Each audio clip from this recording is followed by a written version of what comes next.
मैं आपको सुनाने जा रहा हूं अपनी मंडली के सदस्य जमशेद कमर सिद्दीकी की लिखी कहानी एक और बारातनामा। इस कहानी के पहले 2 हिस्सों में आपने सुना कानपुर के गंगाधर साहब अपने बेटे की शादी के बाद बारात लेकर वापस लौट रहे हैं।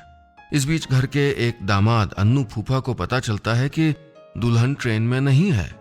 अन्नू फूफा और उनके साढ़ू जुगनू फूफा, जो अन्नू के राइवल या प्रतिद्वंदी भी हैं, इस जुगाड़ में है कि कानपुर पहुंचने तक किसी को भी ये बात पता न चले। लेकिन क्या ये राज रह पाएगा? सुनते हैं आगे। जुगनू फूफा की बीवी सुगंधा 3rd AC के कंपार्टमेंट की तरफ बढ़ती चली जा रही थी और ये इस बात की निशानी थी कि अब तूफान एक्सप्रेस में तूफान आने ही वाला है। हड़कम, चीख पुकार, रोना धोना सब मचने वाला था। कैसे संभालेंगे सबको, हे भगवान, जुगनू फूफा सोचने लगे।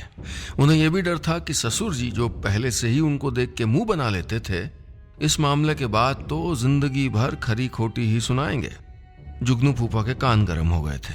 लेकिन तभी वादे के मुताबिक उनके साढ़ू अन्नू ने मोर्चा संभाल लिया। तेज कदम आगे बढ़े और सुगंधा भाभी के पीछे हो लिए। जुगनू उसी जगह पे उकड़ू होके बैठ गए, ये सोचते हुए कि अब ना संभाल पाएंगे अन्नू भी। उधर अन्नू सुगंधा भाभी को आवाज देते हुए बोले, भाभी सुनिए। वो ठहर गई। जी भाई साहब, उन्होंने कहा तो अन्नू मुस्कुरा के हाँफते हुए बोले, भाभी वो कुछ कहना चाहते थे आपसे, मौका नहीं मिला है। जी कहिए, उन्होंने हैरानी से कहा तो वो बोले, शादी की तैयारियों के पहले दिन से आपको देख रहे हैं, कितनी जिम्मेदारी से हर काम करती हैं आप हैं। मतलब दुल्हन के कपड़े सिलने से लेके मेहमानों का नाश्ता, कौन कहाँ लेटेगा बैठेगा, घर में क्या पकेगा, सब आप देखती हैं। थोड़ा बहुत सुनैना को भी सिखा दीजिए ना ये सब हैं। भाभी एकदम खुशी से फूल के कुप्पा हो गई। फिर अपना बड़प्पन दिखाते हुए बोली, भाई ये सब तो देखना ही पड़ता है। और वैसे सुनैना भी करती है, लेकिन उसकी आदत नहीं रही ना शुरू से, इसलिए जरा, लेकिन वक्त सारी जिम्मेदारियां सिखा देता है। इधर बाथरूम के बाहर मियां मूसा बंगाली वाली स्टिकर के नीचे उकड़ू बैठे हुए जुगनू सर पकड़े हुए थे। उनको पूरा यकीन था कि अभी थोड़ी देर में सामने से उनकी बीवी बौखलाई हुई आएगी और आते ही पूरे स्लीपर कंपार्टमेंट में शोर मचाती हुई कहेगी कि अरे दुल्हन नहीं है अपनी जगह पे, दुल्हन नहीं है। वो इसी वक्त इस तैयारी में लग गए कि क्या दलील देंगे जब कोई उनसे कहेगा कि अरे कहां फंसा दिया यार जुगनू तुमने। उन्होंने आंखें बंद कर ली और शोर का इंतजार करने लगे। अरे यहां ऐसे क्यों बैठे भिखारी की तरह, अपनी सीट पे आइए ना। कान में बीवी की आवाज पड़ी तो उन्होंने आंखें खोली। उसके हाव भाव से लग रहा था कि उसे कुछ नहीं पता चला। पीछे खड़े अन्नू मुस्कुरा रहे थे। हाँ जरा थक गया था, कहते हुए उन्होंने राहत की सांस ली। फिर डरते डरते पूछा, वो तुम तो दुल्हन के पास गई थी? हाँ, दुल्हन बहुत थकी हुई है, शायद उसे भी सोने देते ना, कहते हुए वो चली गई। फिर कुछ दूर जाके पलट के बोली, और हाँ आप दोनों जल्दी आइए ना, अंताक्षरी खेलने का प्लान बन रहा है। सुगंधा जा चुकी थी, लेकिन जुगनू फैले हुए दीदों से अन्नू के मुस्कुराते हुए चेहरे को देख रहे थे। क्या चक्कर चला दिया आपने? उन्होंने पसीना पोंछते हुए कहा तो वो बोले, खुद चल के देख लीजिए हैं। जुगनू हड़बड़ाए हुए 3rd AC में पहुंचे तो क्या देखते हैं कि दूल्हे मियां पप्पू अपनी सीट से नीचे उतर रहे थे, शायद बाथरूम जाने के लिए। पप्पू नीचे उतरा, पैर से टटोल के अपनी चप्पल निकाली और बाथरूम की तरफ चला गया। जुगनू ने देखा तो उसकी सामने वाली बर्थ पे कंबल लपेटे दुल्हन लेटी थी। दुल्हन ने हल्की करवट ली तो चूड़ियों की खनखनाहट भी हुई। अरे ये क्या, दुल्हन क्या वापस आ गई? उन्होंने हड़बड़ाते हुए पूछा तो अन्नू फूफा ने ना में सर हिलाया। फिर पास जाके कंबल थोड़ा सा सरकाया। ओ तेरी! जुगनू के मुंह से यही निकला जब उन्होंने देखा कि कंबल लपेटे मामा जी लेटे थे और हाथ में चूड़ियों का गुच्छा हिला रहे थे ताकि आवाज होती रहे। यार तुमने लिटा तो दिया है, लेकिन ये छोकरा कोई हरकत बरकत तो नहीं करेगा ना? मतलब कहीं रात में इधर ही कूदा है? अरे नया नया मामला भाई इसका। मामा जी कंबल के अंदर से झांकते हुए बोले तो अन्नू ने कहा, ना ना आप टेंशन ना लीजिए, लड़का शरीफ है।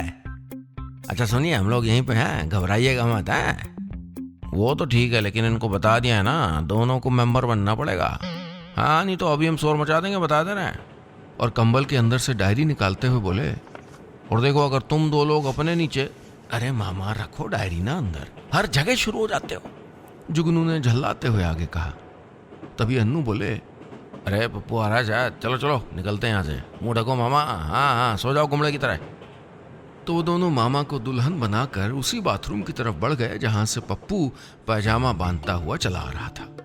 दोनों फूफा स्माइल पास करते हुए स्लीपर बोगी की तरफ चले गए। इधर पप्पू ने अपनी सीट पर चढ़ने के पहले नए नए प्यार की एक निगाह अपनी दुल्हन पर डाली और दाएं बाएं किसी को ना पाके कंबल के ऊपर से ही दुल्हन के पैर को हल्का सा सहला दिया। उसी पल अचानक कंबल के अंदर से चूड़ी टूटने की आवाज आई थी।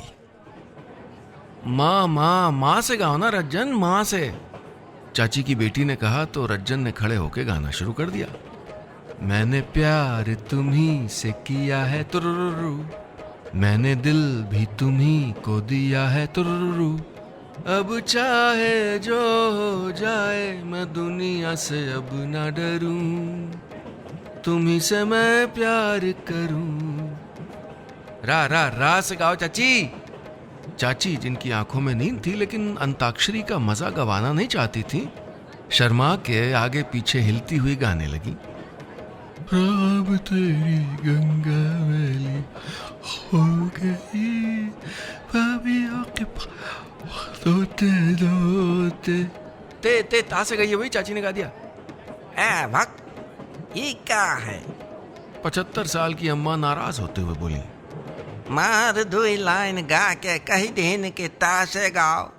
अरे कम से कम एक अंतरा तो गाओ, तब तो लगे कि अंताक्षरी चल रही है। अरे आइए फूफा आइए, कहाँ थे भाई आप लोग? जुगनू और अन्नू फूफा को आता देखकर रज्जन बोला। वो दोनों भी पसीने से तरबतर चेहरा लिए वहीं बैठ गए, हालांकि उनकी धड़कनें अभी भी तेज थीं। नए पुराने गाने फिजा में गूंज रहे थे। ट्रेन की खिड़की से अंदर आती हवा के शोर में सब आवाजें दबी जा रही थी, लेकिन फिर भी गाना बजाना चालू था। तभी अन्नू फूफा ने नजर घुमाई तो देखा कि जुगनू क्रिस्टीना के पास बैठे कुछ बतिया रहे थे। उन्होंने जोर से खांस कर जुगनू को अपनी तरफ मुखातिब किया और फिर इशारे से कहा, हटो वहां से, बहुत तेज हम आ रहे हैं। हाँ। आखिर जुगनू ने अपनी जान बचाने के बदले में अन्नू को वादा किया था कि वो अब क्रिस्टीना से दूर रहेंगे। जुगनू फूफा ने मुंह तो बनाया, लेकिन शर्त के बोझ में इशारे से आइए कहकर नीचे फ्लोर पर बैठने के अलावा और कोई रास्ता उनके पास नहीं था। अरे आप नीचे क्यों बैठ गए अचानक? क्रिस्टीना ने पूछा ही था कि अन्नू फिल्मी हीरो की तरह बोलते हुए सीन में एंटर हुए। क्योंकि हम आ रहे हैं और ये हमारी बड़ी इज्जत करते हैं ना, है? उन्होंने पूछा तो सर झुका के ट्रेन की फ्लोर पे बैठे जुगनू झूठी मुस्कुराहट बिखेरते हुए बोले, वो तो करते ही हैं। चलो फिर हो जाए अंताक्षरी है। अन्नू बा आवाज से बुलंद चिल्लाए। क्या गाना है बताओ हमको, है? रज्जन बोला, फूफा जी ता से गई, ता से। अन्नू ने जुगनू की झूठी मुस्कुराहट वाले चेहरे की तरफ इशारा करके मजे लेते हुए गाया, तुम इतना जो मुस्कुरा रहे हो, क्या गम है जिसको छुपा रहे हो। अंताक्षरी चलती रही और इसी अंताक्षरी के दौरान बेसुरे अन्नू अपनी पत्नी सुनैना की नजर बचाकर क्रिस्टीना से खूब हंसी ठिठोली करते रहे। तभी अचानक ढोलक की थाप रुक गई। सब लोग ढोलक लिए हुए अम्मा की तरफ देखने लगे। वो बोली, ये दुल्हन को कितनी नींद लगी है, मार सोए ही जा रही है। अरे यहाँ सब नाच गा रहे हैं, ये नहीं कि यहाँ आए बैठे। मामी बोली, हम गए थे अभी उसको उठाने, उठी तो नहीं लेकिन उल्टा हमारे हाथ पे चुटकी काट ली। अजीब लड़की है। दोनों फूफाओं ने घबरा के एक दूसरे को देखा। मामी आगे बोली, बहुत हिलाया है लेकिन उठी नहीं, ऐसा लग रहा है जैसे कई हफ्तों की जगी हो। हाँ तो कई हफ्तों की तो है ही जगी, बनारसी साड़ी वाली चाची बोली। इधर लोग बता नहीं रहे थे कि किसी इम्तिहान की तैयारी कर रही थी पिछले कई हफ्तों से, रात रात भर पढ़ती थी। अम्मा ढोलक किनारे करते हुए बोली, आए तो कर रही होगी तैयारी, अब तो हो गई शादी, अब तो उठे बैठे लोगन के साथ। जो कोई शऊर हुआ? देखो अभी हम जा रहे लेके आते हैं, देखते हैं कैसे नहीं उठती है, और इस मरे पपुआ को भी लेकर आएंगे। अभी से मेहरारू के पल्लू से बंध गया। रज्जन, हमारी चप्पल निकालो जरा। अंदर चली गई सीट के, नीले रंग की है। अम्मा वो शख्सियत थी जिनको ऐरा गैरा कोई बेवकूफ नहीं बना सकता था। उनके सामने अच्छे अच्छों के झूठ पकड़े जाते थे। ये तय था कि वो दुल्हन को लेने गईं तो दुल्हन को लेकर ही आएंगी, भले दुल्हन के चक्कर में मामा जी खींचे चले आए। जुगनू ने घड़ी देखी। कानपुर अभी तकरीबन 45 मिनट की दूरी पे था। उन्होंने अन्नू की तरफ मायूसी से देखा और इशारे से पूछा, कुछ हो सकता है या पर्दा उठा दें? लेकिन इस बार तो अन्नू फूफा के चेहरे पर भी कोई भाव नहीं था। खेल शायद खत्म होने वाला था। दोस्तों, ये थी मेरी मंडली के सदस्य जमशेद कमर सिद्दीकी की लिखी कहानी एक और बारातनामा पार्ट 3। उम्मीद है कहानी आपको पसंद आ रही होगी। अम्मा, जिनकी पारखी नजर से कोई नहीं बच पाता, ट्रेन में चल रहे फरेब को पहचान कर क्या बवाल काटेंगी? आखिर शादी के बाद घर पहुंचने से पहले ही ट्रेन से चली कहां गई है दुल्हन? इस राज से पर्दा उठाने के लिए सुनिएगा कहानी का चौथा और आखिरी हिस्सा, एक और बारातनामा पार्ट 4।